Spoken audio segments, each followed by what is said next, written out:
सूचना केवल हमारे विचार हैं, वित्तीय सलाह नहीं। निर्णय लेने से पहले खुद शोध करें। किसी भी लाभ या हानि के लिए हम उत्तरदायी नहीं हैं। आज हम देख रहे हैं अलेम्बिक लिमिटेड के 2024-25 Q3 की consolidated financial performance.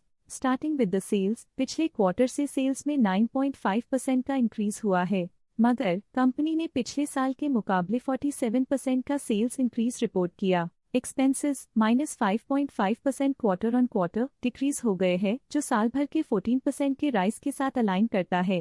Quarterly expenses के कंपैरिजन में सेल्स इंक्रीज होना दिखाता है कंपनी ने अच्छा परफॉर्म किया। ईयरली कंपैरिजन दिखाता है कि कंपनी ने इस साल अपनी परफॉर्मेंस में सुधार किया है। ऑपरेटिंग प्रॉफिट, जो पिछले साल के कंपैरिजन में 126% अप हुआ है, quarter on quarter around 35% increase हुआ है। Operating profit margin OPM annual basis पे 16% से इंक्रीज हुआ है और पिछले क्वार्टर के कंपैरिजन में 8.5% से इंक्रीज हुआ है। एक्सेप्शनल आइटम्स को ऐड करके अदर इनकम पिछले क्वार्टर के कंपैरिजन में -60% गिर गई, बावजूद इसके ईयरली डिक्लाइन -19% हुई है। इंटरेस्ट एक्सपेंसेस पिछले क्वार्टर से 1.5% अप हुआ, लेकिन ईयर ओवर ईयर इंक्रीज 86.5% हुआ है। डिप्रिशिएशन कॉस्ट में 0.5% का क्लाइम देखने को मिला और ईयरली बेसिस पे 1% का इंक्रीज देखा गया। प्रॉफिट बिफोर टैक्स एनुअली 7% बढ़ा, लेकिन प्रीसीडिंग क्वार्टर से -47% डिक्रीज हुआ है। इस साल कंपनी ने 9% टैक्स पे किया और क्वार्टरली कंपनी ने 5% टैक्स पे किया है।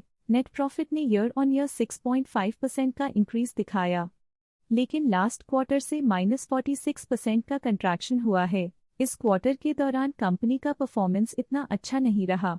नेगेटिव नेट प्रॉफिट लॉसेस को इंडिकेट करता है। वहीं अगर एनुअल एनालिसिस की बात करें तो इस साल कंपनी का परफॉर्मेंस ठीक रहा। अर्निंग्स पर शेयर EPS में साल भर में 0% का इंक्रीज देखा गया, लेकिन क्वार्टरली में 46% की गिरावट भी नजर आई। इस क्वार्टर में कंपनी का EPS इतना अच्छा नहीं रहा। नेगेटिव प्रॉफिट कमजोर एफिशिएंसी को दिखाता है। अलेम्बिक लिमिटेड के फाइनेंशियल स्नैपशॉट को रिव्यू करते हुए कुछ मुख्य ट्रेंड्स सामने आए हैं जो कंपनी की परफॉर्मेंस पे रोशनी डालते हैं। दिसंबर 2021 से दिसंबर 2024 तक अलेम्बिक लिमिटेड की फाइनेंशियल जर्नी में सबसे पहले बात करते हैं सेल्स की। इस साल सेल्स में 45% की वृद्धि हुई है और पिछले 4 सालों में लगभग 1.5 गुना की वृद्धि हुई है, जो एक निरंतर अपवर्ड ट्रेंड को दर्शाता है। पिछले 3 साल से सेल्स लगातार बढ़ती जा रही है, जो मार्केट एक्सपेंशन और कंज्यूमर डिमांड में वृद्धि को दर्शाता है। अब बात करते हैं एक्सपेंसेस की। इस साल एक्सपेंसेस 24.5% बढ़े हैं और 4 सालों में 67.5% का इजाफा हुआ है।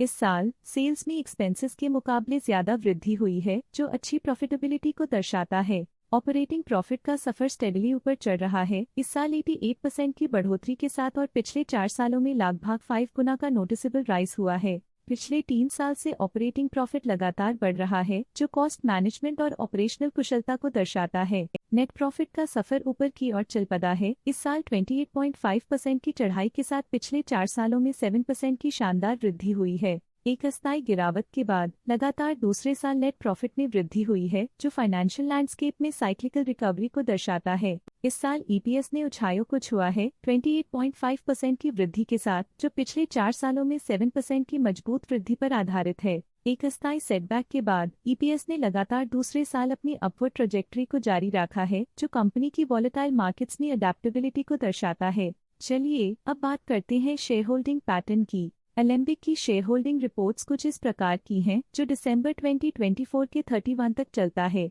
ये रिपोर्ट कंपनी के शेयर्स की डिटेल्ड जानकारी देता है, जिसमें promoters, promoter groups, foreign investors, public investors और सरकारी एंटिटीज शामिल हैं। पब्लिक द्वारा हेल्ड शेयर्स का परसेंटेज 27.06% से इंक्रीज होकर 2024 के दिसंबर में 27.28% तक का इंक्रीज से देखा गया। ये चेंजेस स्टेट है कि पब्लिक की इन्वेस्टमेंट कंपनी में क्वार्टर टू क्वार्टर इंक्रीज हुई है। जब कंपनी के शेयर्स का अधिकतम हिस्सा प्रमोटर्स, FII, DII या गवर्नमेंट के पास होता है, तब ये माना जाता है कि कंपनी मजबूत हाथों में है, जो स्थिरता और मजबूत समर्थन को दर्शाता है और इस मार्केट की स्थिरता बनी रहती है। डोमेस्टिक इंस्टीट्यूशनल इन्वेस्टर के शेयर होल्डिंग में थोड़ा डिक्रीज आया 2024 के सितंबर से 2024 के दिसंबर में, जो दिखाता है कि डोमेस्टिक इंस्टीट्यूशंस ने अपने स्टेक को -0.03 से डिक्रीज किया है। फॉरेन इंस्टीट्यूशनल इन्वेस्टर्स के शेयर होल्डिंग में थोड़ा डिक्रीज आया 2024 के सितंबर से 2024 के दिसंबर में, जो दिखाता है कि फॉरेन इंस्टीट्यूशंस ने अपने स्टेक को क्वार्टर टू क्वार्टर -0.19 से डिक्रीज किया है, जिसे पता चलता है कि उन्होंने अपनी इन्वेस्टमेंट्स को पुल बैक किया है। ये था कंपनी का करंट शेयर होल्डिंग पैटर्न। आज के लिए फाइनेंशियल सेक्टर में इतना ही। देखने के लिए धन्यवाद। स्टॉक लेटेस्ट न्यूज अपडेट के लिए चैनल को सब्सक्राइब करें और वीडियो को लाइक एंड शेयर करें।